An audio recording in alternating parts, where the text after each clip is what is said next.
Okay, reading from the Bṛhad-bhāgavatāmṛta, Volume 2, Chapter 4, Text 227. Om Namo Bhagavate Vasudevaya. Om Namo Bhagavate Vasudevaya. Om Namo Bhagavate Vasudevaya. Manye mahā-preṣṭha-janānuvaśyatā. Duḥkha-doṣau.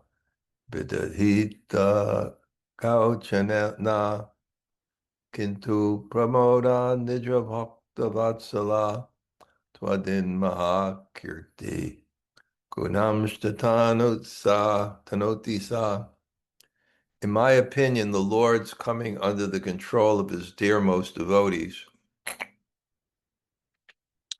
creates no unhappiness or fault of any kind. Rather, it creates great joy and broadcasts such glorious qualities of the Lord as his affectionate concern for his devotees. Om jnana-timirandasya jnananjana shalakaya taksur unmilitam yena tasmai Shri Gurave Namaha. Sri Chaitanya Manobhishtam Sthapitam Yena Bhutale Swayam Rupa Kadamayam Dadati Swapadantikam Vanchakalpa Turubhyascha Kripa Sindhu Bhayevacha Patitanam Pavanebhyo Vaishnavebhyo Namo Namah. Sri Krishna Chaitanya Prabhu Nityananda Sri Advaita Gadadhar Shivas Adi Gaur Bhaktivinoda. Hare Krishna, Krishna Krishna, Hare Hare, Hare Rama, Rama Rama, Hare Hare.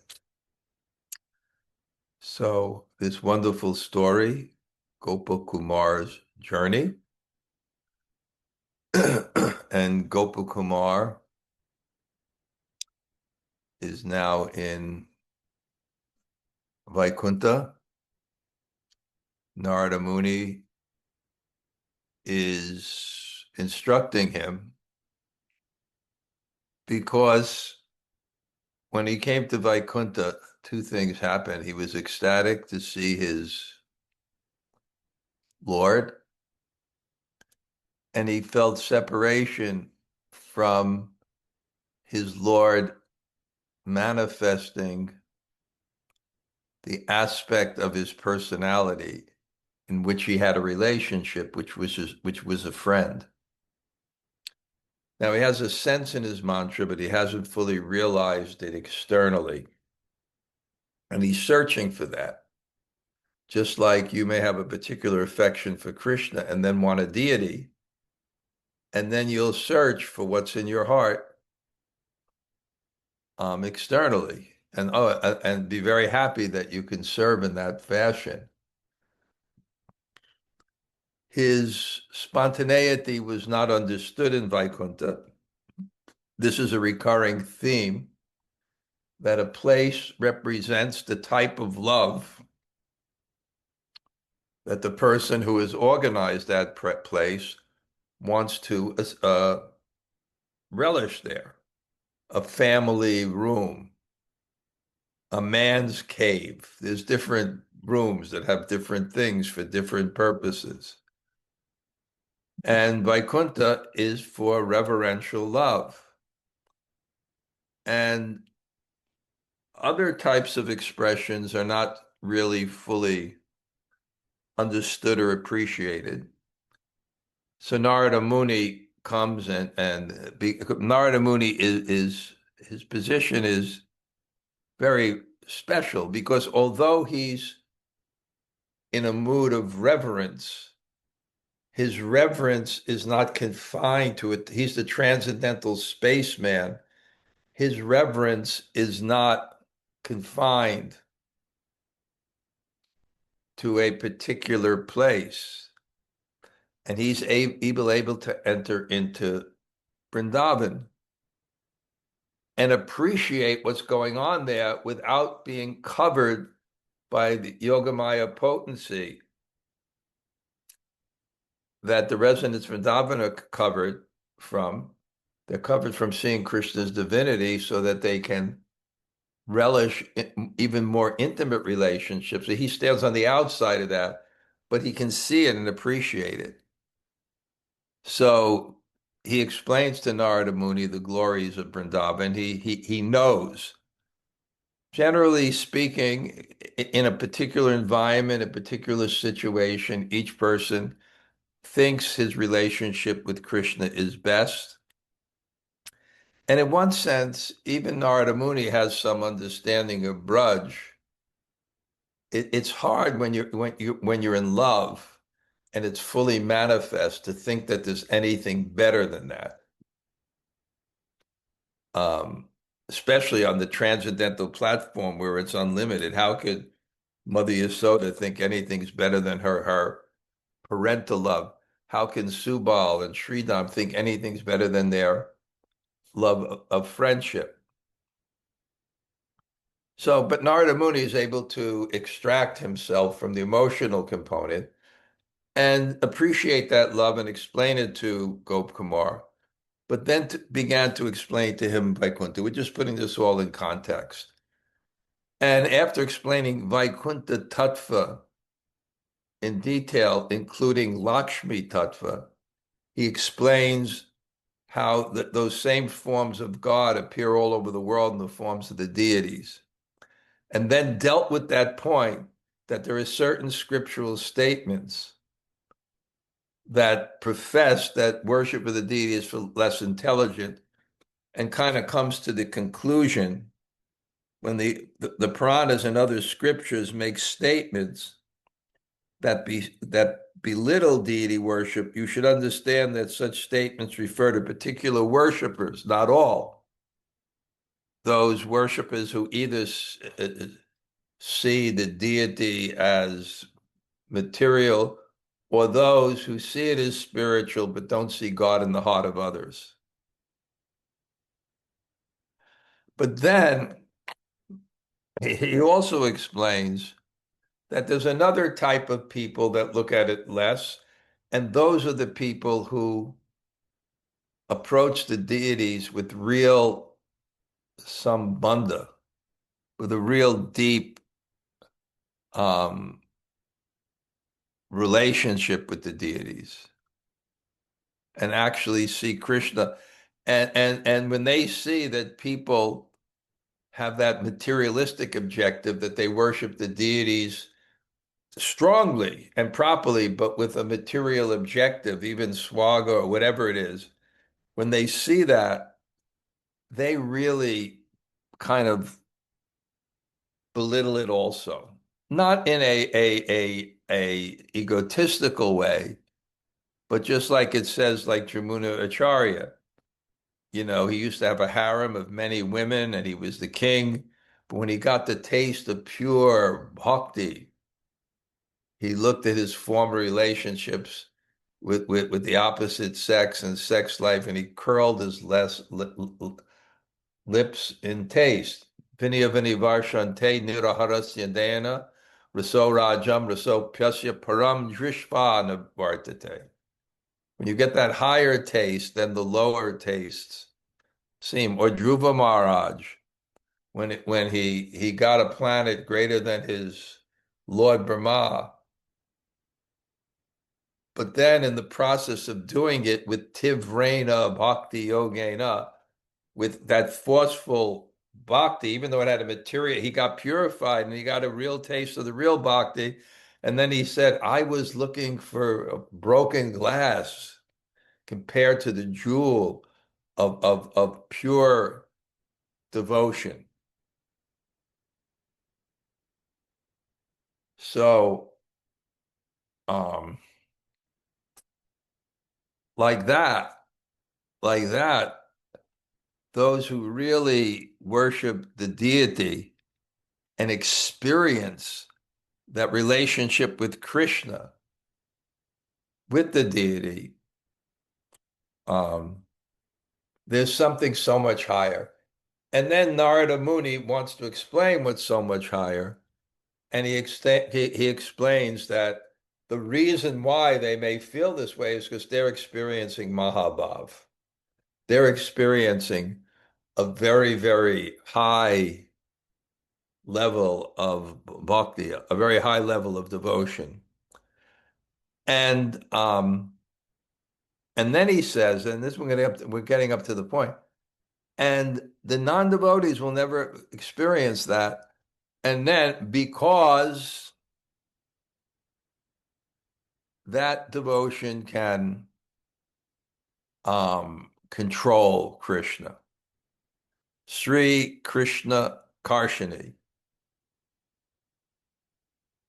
Prema, it even controls Krishna. Therefore, Krishna is, Srimati Radharani is known as what is it? Sri Krishna Karshani. Not Sri Krishna I forgot it. Anyway, she's known as Madan Mohan. Krishna controls Cupid. She's known as Madan Mohan Mohini. The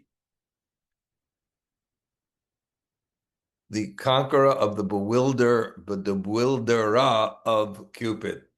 That's so Krishna doesn't give it easily, but now Narada Muni is going to explain some other thing. No, there's another reason why he, there's another reason why he gives it to the devotee.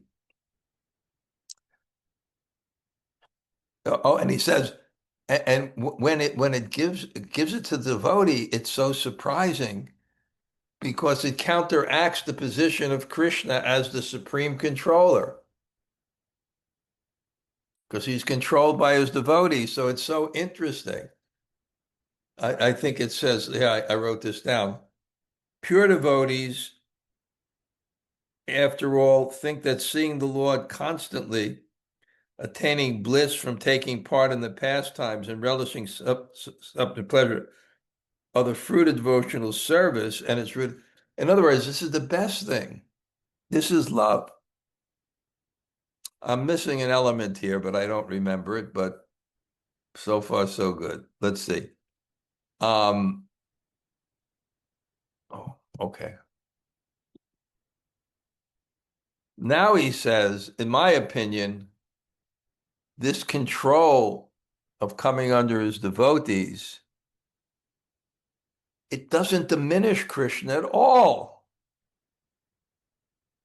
because it creates such joy and it broadcasts the glories of Krishna as Bhakta-vatsala, as his Bhakta-vatsala, as one who's compassionate for his devotee. And I explained this so many times, and I think this point is so valid.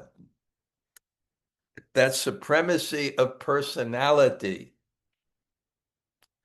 requires a submission to the object of your love.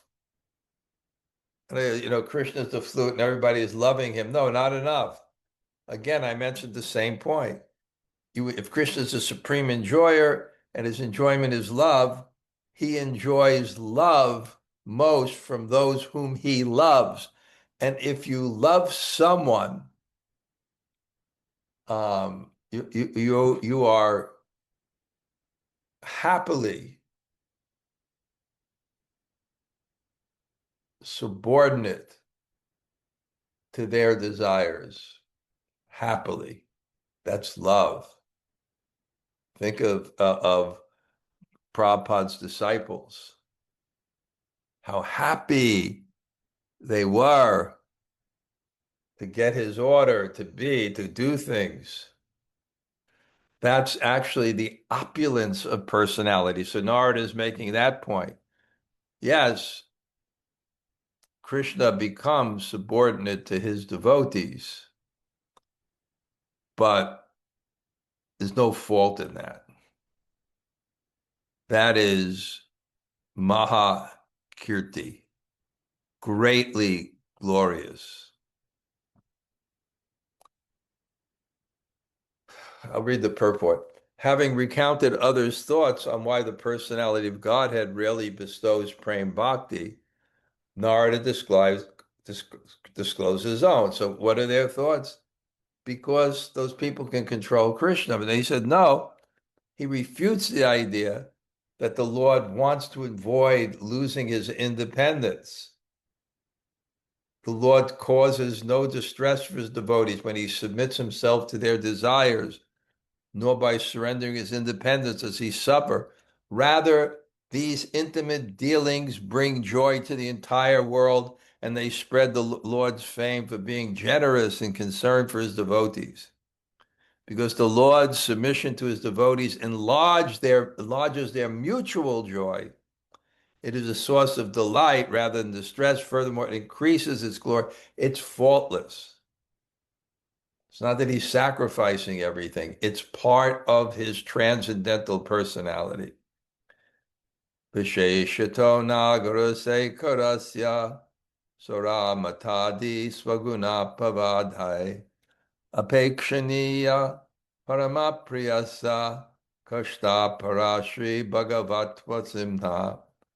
The way the chief of expert heroes voluntarily submits to his devotees is supremely dear and attractive because it contradicts his self-satisfaction and certain other his natural qualities.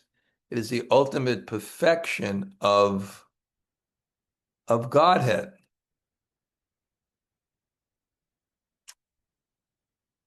Purport: the greatness of God is seen most fully when he becomes subordinate to his servants. And I get a definition of humility, the strength to overcome the false ego. That's power. Yasya deve para bhaktir tata deve. One who has implicit faith in the Supreme Lord and the Shastras, to him, and the spiritual master, to him the imports of the Vedas are revealed. And the imports of the Vedas are revealed because when you do that, you have an experience. When you surrender to Guru and Krishna, you have an experience of conquering the false ego and the bliss of shedding the false conception of life. And in that false conception of life rests all suffering and no joy, because the false ego is the subtle material element that delimits the consciousness to identify with a particular body. And then vikara, born, grown. Vikara means transformation. You're born, you're grown, you maintain, you reproduce, you dwindle, you die. All the suffering is not happening in us. It's happening in the identification with the body, which is caused by the false ego. So giving up the false ego is the sense of all joy and all pleasure. So that's greatness, and that greatness comes from God.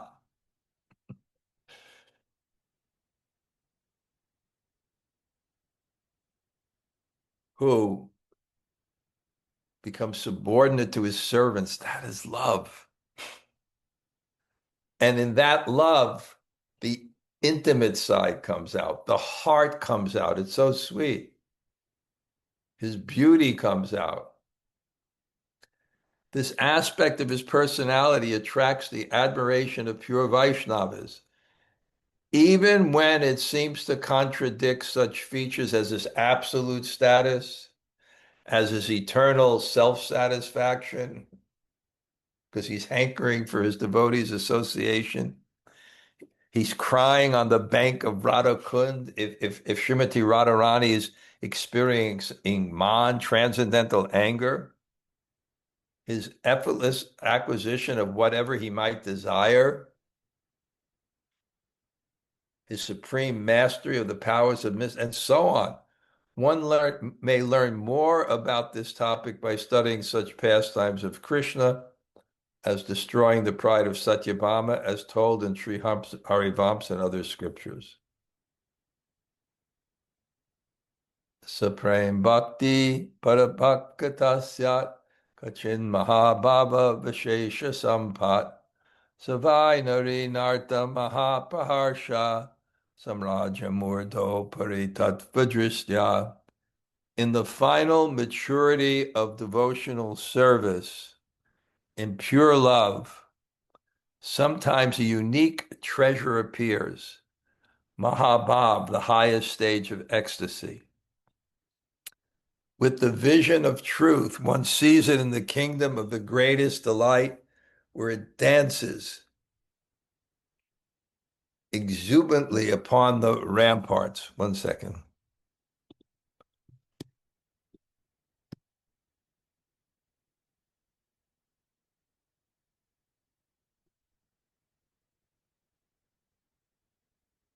Just looking at how this ramparts is like the fortress. Oh, the kingdom of the greatest delight, the kingdom. So it's dancing, this mahā-bhāv, in the final maturity of devotional service.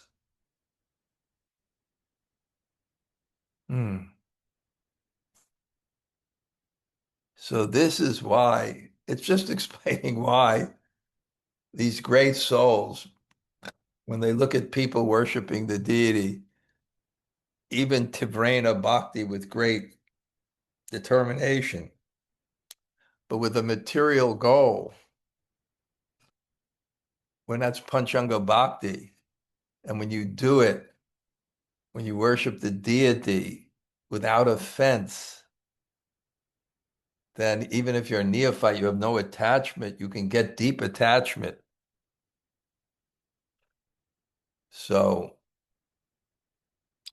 and this is Bṛhad-bhāgavatāmṛta. What it is promoting is anya-bhilashita shunyam jnanaka, this pure devotional service. Purport, in mahā-bhāv, the most rare experiences, one suffers the torment of burning in the fire of separation from Krishna. From the purely spiritual point of view, this so-called suffering is actually the most sublime ecstasy. Now, Narada will go into another point, why Krishna doesn't give this. Because it takes an exceptional devotee to actually appreciate it and not become confused. Because this so-called suffering is sublime ecstasy. This is one of the main points that someone has to assimilate and someone has to understand or appreciate to enter deeply into Krishna's pastimes.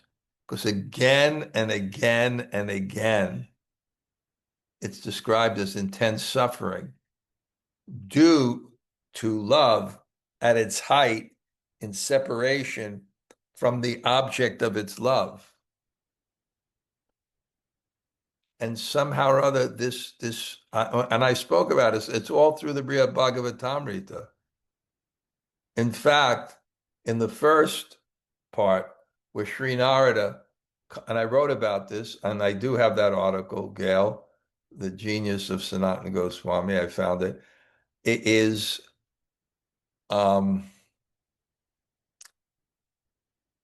when Narada comes into Dwarka to see Uddhava as the topmost devotee, and Uddhava deflects praise, saying, when I saw the love of the gopis, my pride as the topmost devotee was crushed to dust. They're the topmost recipients of Krishna's mercy. And then Rohini and Balaram supporting her say, how can they be the topmost recipients of Krishna mercy? Because the pain that they're experiencing, something like the emotion of the pain that Srimati Sri Yasoda Devi is experiencing in separation from Krishna can melt a rock. So that point is an incredible dialogue in that argument. Are these people who are suffering the topmost recipient of Krishna's mercy, or they're not? Just to explain this point, that somehow or other they can exist simultaneously. From the spiritual point of view, this called suffering is actually the most intense ecstasy, because ecstasy is love, and it heightens love to the highest degree. I've written about this and tried to show how you can experience contradictory emotions at the same time when I gave the analogy, some people like it, of watching a tragedy and feeling that sadness, but enjoying the drama. Svabhavato tapi maharti shoka santapi chinnani bahistanoti bayapi sa preshta tamasya sodhum doshana sankyeta kadapi tena. And yet the particular nature of Mahabhav is the outwardly it shows is that outwardly it shows the signs of terrible distress, sorrow, and pain. And although these signs are but external, the Lord cannot tolerate seeing such a state in his most beloved devotees. Purport: Krishna cannot bear to see his devotees crying out pitifully and shedding torments of tears in the pain of separation from him, even though he knows that these are not truly signs of unhappiness. Real or not, these signs of distress in his devotee force him to respond, and this state is titled Bhagavan is best understood to be the most loving. And we see that in the Kali Leela, where Krishna, like many times said this, in the coils of the serpent, only his peacock feather, and his mother is dying, and his friends are dying, and the gopis are dying. In the Bṛhad-bhāgavatāmṛta, in 2 chapters, we'll see that there's a completely different Krishna Leela in the eternal world of Goloka than here in Gokul. It's described that there's unlimited ways that pastime churns eternally. And you can enter into any of those frames of those pastimes, because it describes that Krishna took the shawls from the gopis, tied them together, and put it through the nostrils of Kalia, and was driving him around the Jamuna like it was a water boat or something. What do they call water? Water boat. He was just driving around, and somehow or other picked up the gopis, and on those jeweled heads, beaten heads, crushed heads,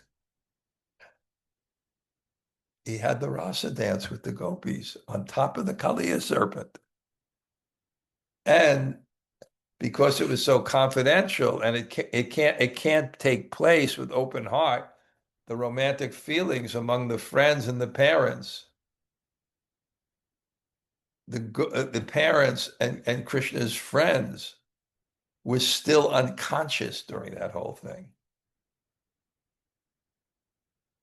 But anyway, when the women and children were crying, that's when Krishna said enough.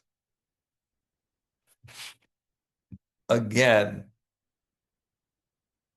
you can't approach this with logic, but you can understand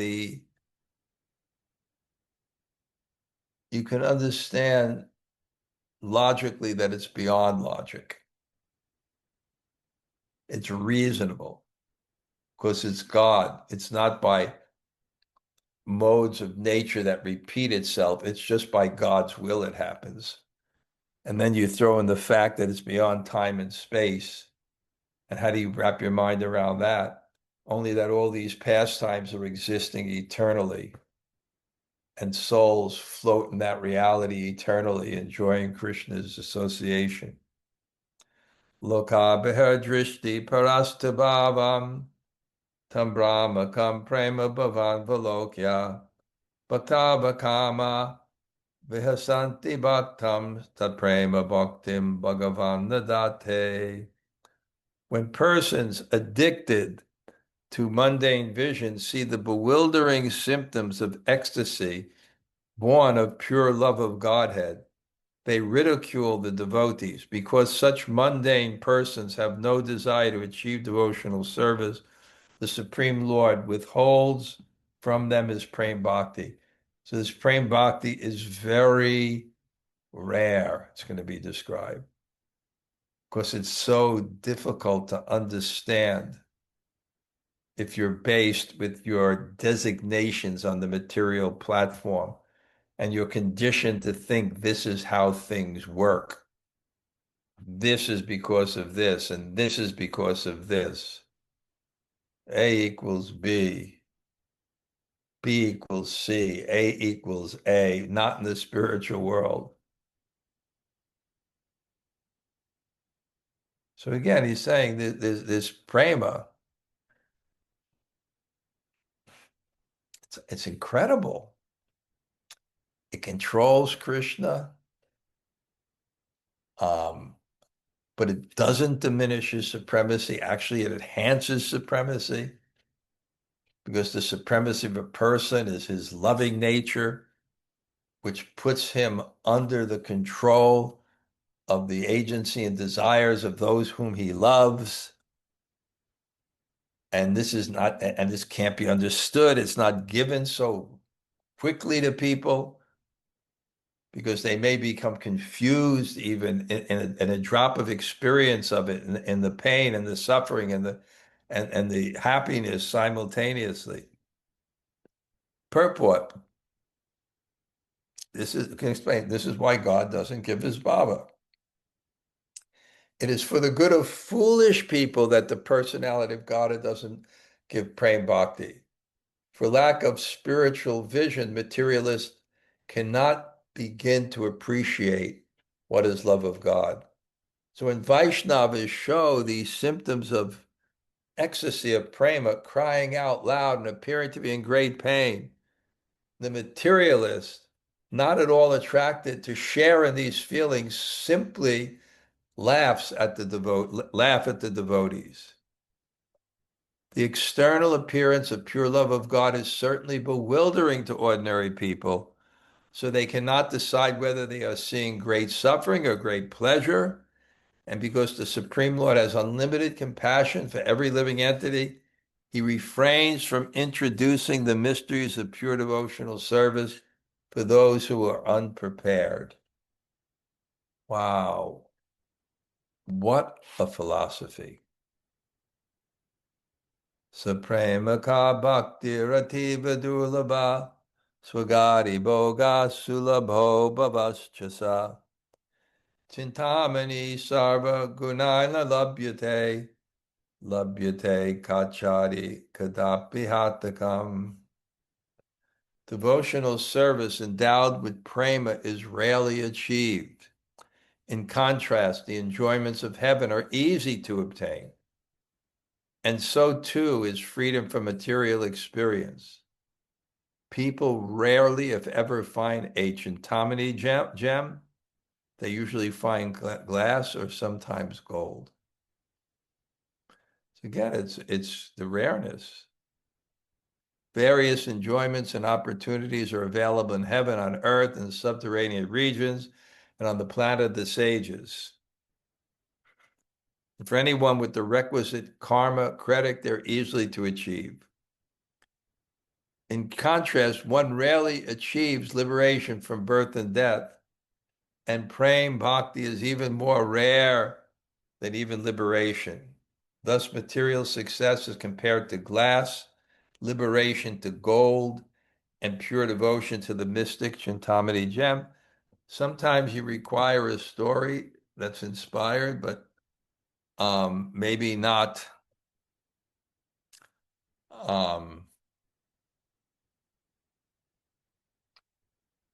rare. It's rare. I went, I don't know, 30 years ago to Nishringa Kshetra, which is the German farm where they worshiped Lord Nrsimhadev. It was their main project. And it was there in Bavaria because that was on the border of the Iron Curtain. And Lord Nrsimhadev is best placed in different places. As one is on the border because it's for protection. So we had a big yajna for the Russian devotees who were incarcerated. And then they snuck out a tape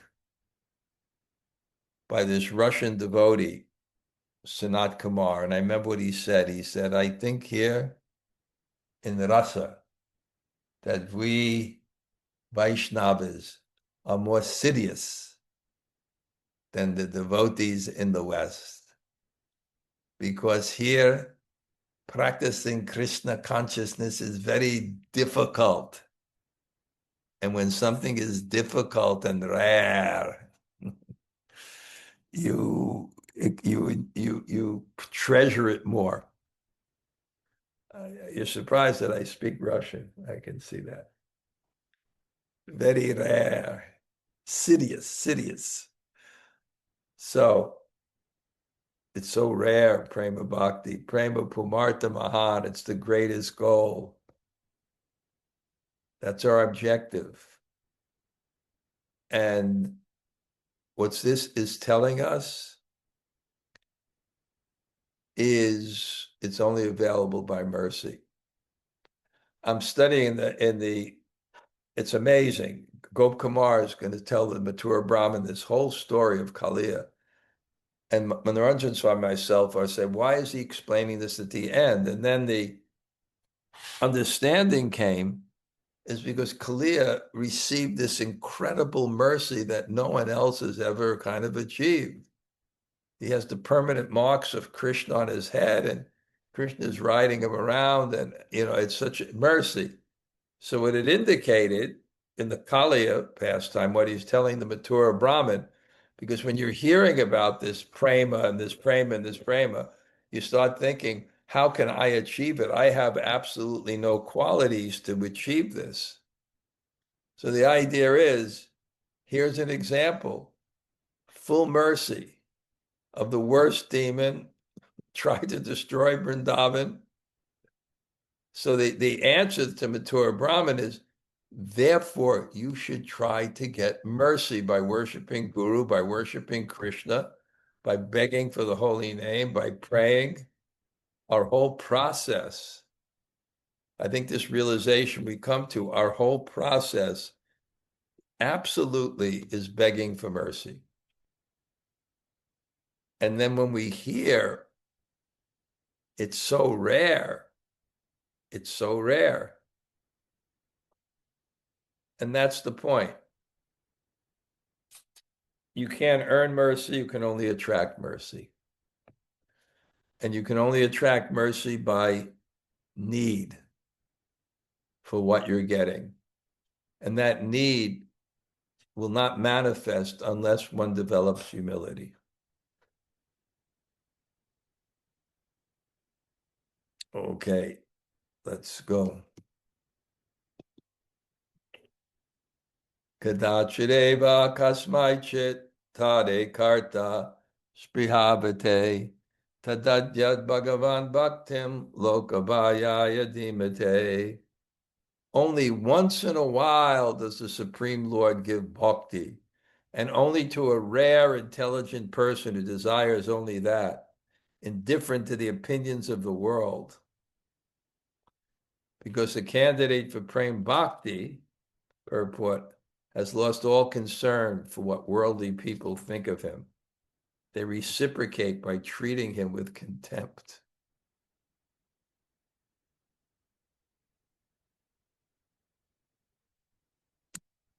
Sakyam natadbhava vishesha tattvam nirvaktum asmabhir atona yogyam bhakti pravityartha parai prabhosach shastrai ivageshu varudha-vasyat. We're not able to describe completely this special ecstatic state nor is it proper for us to do so. And even if the most perfect of scriptures, those dedicated to promoting devotional service would describe it in detail, the effect on ignorant people would be contrary.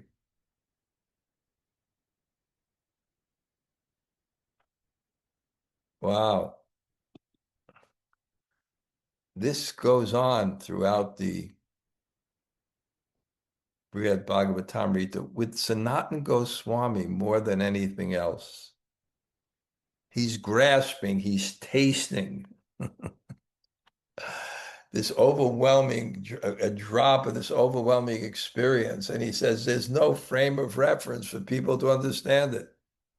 It's like, here's this 5-year-old girl, and I'm going to just explain to them Romeo and Juliet. They just have no capacity for that.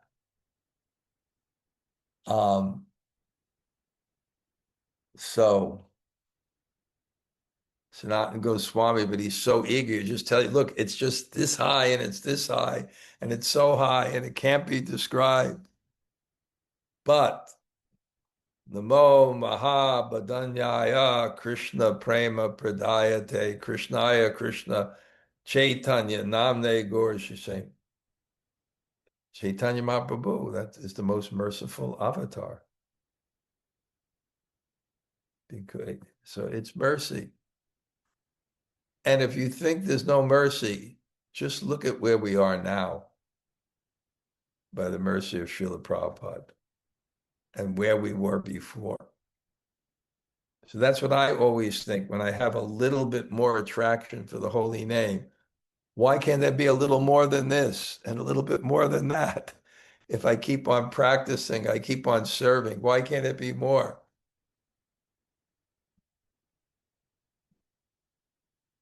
Okay, I'm going to stop at 8:15 today. Jamuna Jaya. Thank you, Suraj. Thank you for class. I love the one-liner. Our whole process is mercy. That's such a that's just like that kind of says it all, and it's just such a wonderful point you made it many times in this whole section about how Krishna's supremacy is his surrender, and that makes so much sense. How could he be supreme if he wasn't surrendering? Right. If we see just a powerful person, but he's not subordinate in love, we don't really appreciate that person much. Right? Yes. And I always give the example, I went to preach in Nigeria for a couple of weeks. And I met this Indian family. They're like the Ravals, joint family. Mm. And they were extraordinary family and extraordinary capable, especially the older brother. He was, they're all the brothers were extraordinary. Extraordinary people. But no one left the house without taking permission from their simple mother. And that, but if the person said, whose mother? I don't need her, so it's actually kind of beautiful. Or when the Maharaj comes, you know what I'm saying? They render so much service. Mm. And it was amazing because some of my disciples used to stay there too. I turned a lot of people on to them. They were so nice. And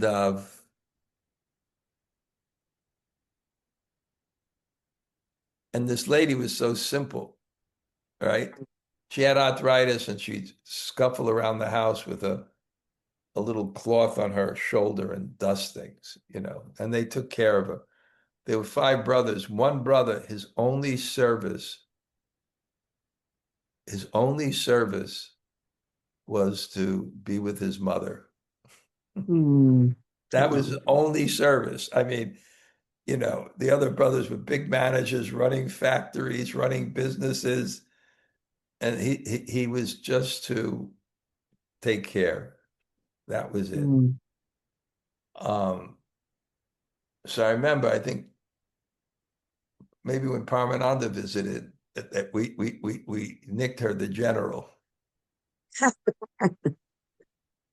Okay, Gail. I know there are questions today. I know. Yeah, I do have a couple more. I know it. I was right. As I was saying things that didn't make 100% sense, I saw Gail sticking her finger in that space of logic. No, I missed all the things that didn't make sense, Maharaj. Okay, wow. Okay. Well, they make sense, but not absolute. Yeah. I didn't express it absolutely. Go ahead. Yeah, well, one thing I want to say before I ask my question, I mean, you said it before, but I really like your definition of humility as the strength to overcome the false ego.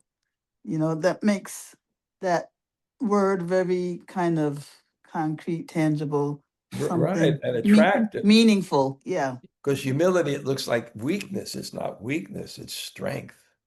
Yeah, I really like how you I make up a lot of good things, right? Yeah. Yes, you do, Maharaj.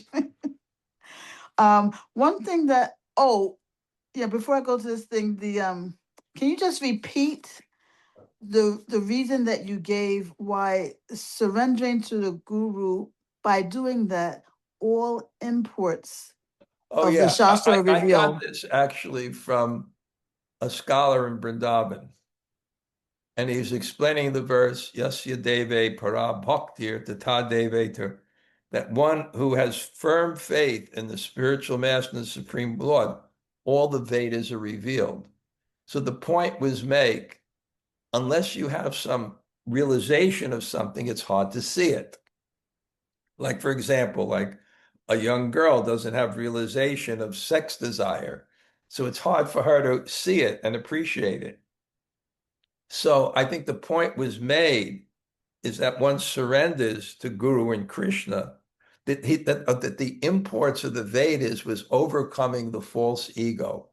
That was the theme, the one point that went through everything, personal, impersonal, karma, all of it.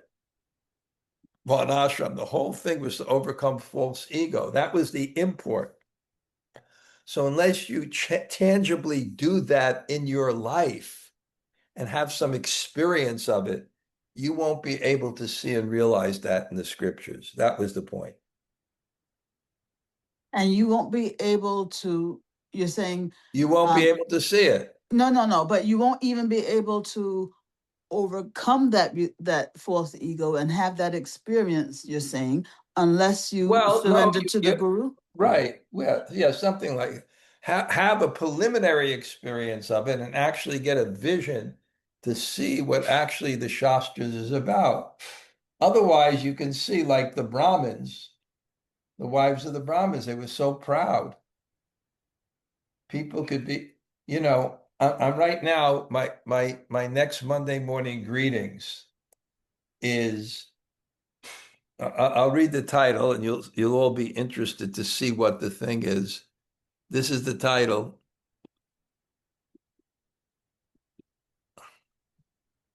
The Yoga Sutras and consciousness altering substances, drugs.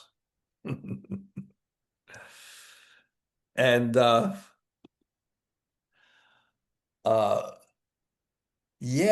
and people misunderstand that because he starts off the Kaivalya the section on liberation, which says that one can achieve siddhis by birth, by mantras, by austerities, by drugs, by samadhi.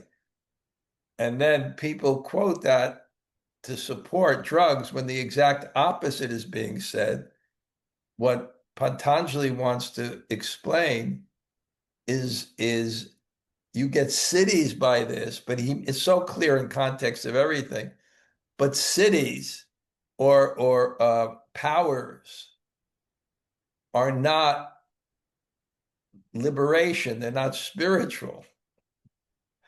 And the interesting thing is Vyasa gives a commentary and says that Oshadi or accomplishments and powers, that the demons use it. So it's not necessarily spiritual. It doesn't make you disciplined. It doesn't make you humble. It doesn't, of course, maybe, powers can be used for things, maybe even spiritual life, and they come as a result. They can come as a result of meditation. So anyway, it was vaguely related to what you said, but I lost context. What else, Gail?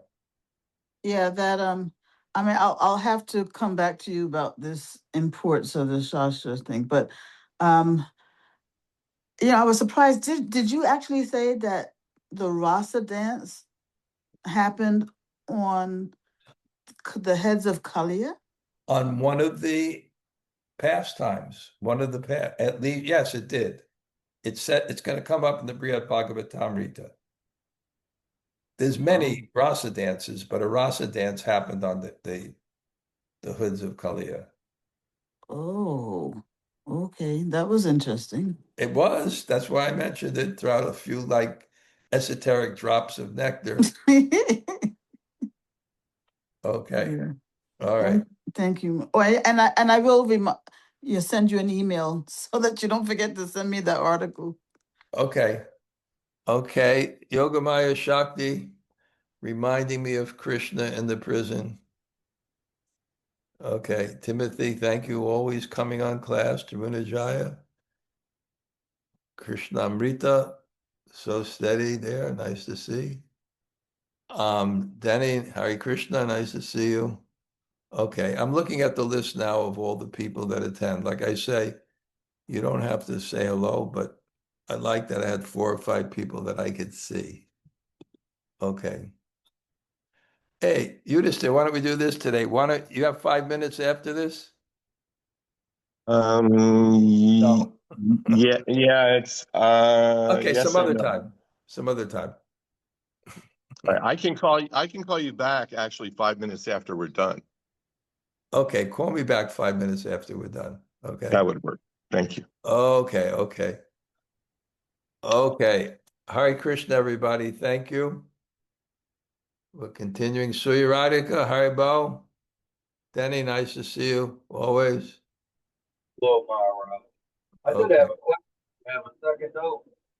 Sorry it's late. I was stacking stuff up, but Okay, we were quickly, talking because the class has kind of ended. Go ahead. about heaven and hell, heaven on earth.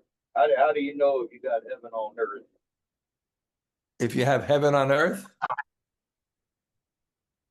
I mean, I've danced with the devil many a time. I know hell on earth, but how do you know if you have heaven on earth? I don't really pick up on the question so easily now. We can talk this personally, okay? I Thank you, Myra. still have to answer your letters. Okay. Okay, I see Hemalata again too now. Okay. Okay. Vanchakalpa Tarubhyas Chakapa Sindhu Bhava Poti Tanam Bhava.